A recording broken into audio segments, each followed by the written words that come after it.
नमस्कार दुनिया हालचाल को स्वागत करुछि मु संजय। आसंतु नजर पकाइबा वर्तमान रो मुख्य खबर उपरे।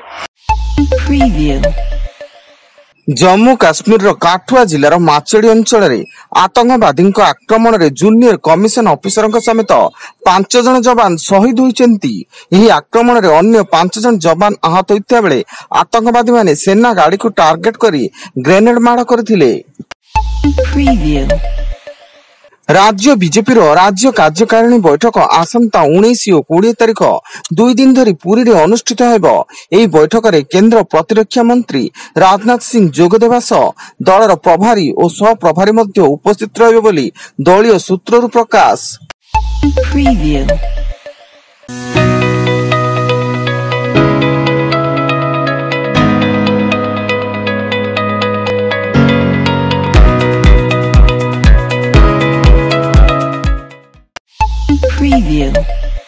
बालेश्वर जिला बाहानगा रेल स्टेशन घटना पूरी हावड़ा एक्सप्रेस ट्रेन धक्का 2 युवकों मृत्यु घटता बेले 2 युवकों खंड विखंडित मृतदेह उद्धार होईछि। वर्तमान पर्यंत मृतकों परिचय मिल पारिनी। सेपटे केउ परिस्थिति एभली अघटन घटिछि से नै रेलवे पुलिस पक्षरु तदंत जारी रहिछि।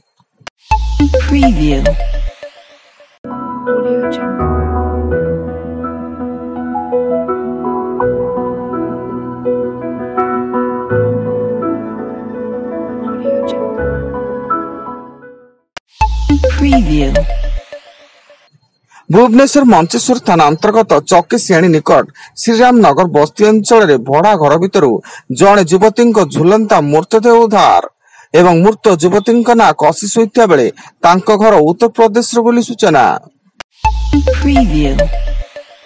बलांगीर जिला सिंदेकेला थाना अंतर्गत 16 नंबर जातीय राजपथ सुंडी मुंडा निकट रास्ता कड़े छिड़ा होता ट्रक को पिटिला बाइक। एथिरे बाइक चालकर मृत्यु घटता बेले मृत बाइक चालक हेले भृषागुड़ा ग्राम विजय बंचोर।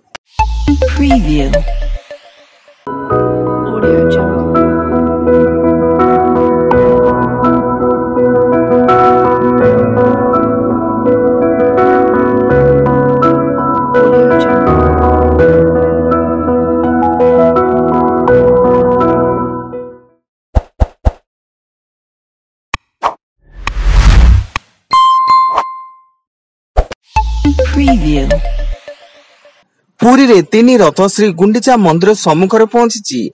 रथ टणा दिन आड़प पहंडी परंपरा विरोधी थिबारु आज अपराह्न रे चतुर्थ विग्रह आड़प पहंडी अनुष्ठित हेबो। गोटी पहंडी रे चतुर्थ विग्रह आड़प मंडप को विजे करिवे। मुंबई रे प्रबल वर्षा जो जनजीवन अस्तव्यस्त हो पड़ी।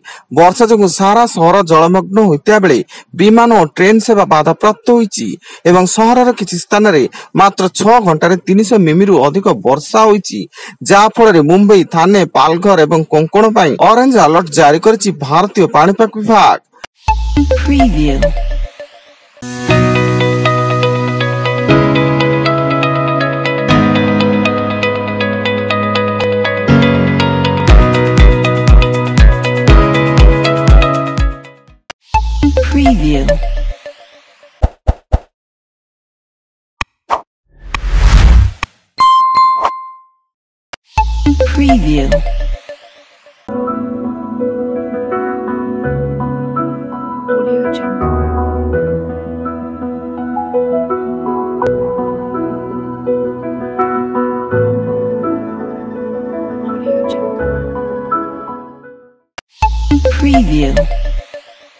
खलिकोट थाना माटिया से छक निकट रे फांका गुली चलाई दंपति सुना गहना लुट।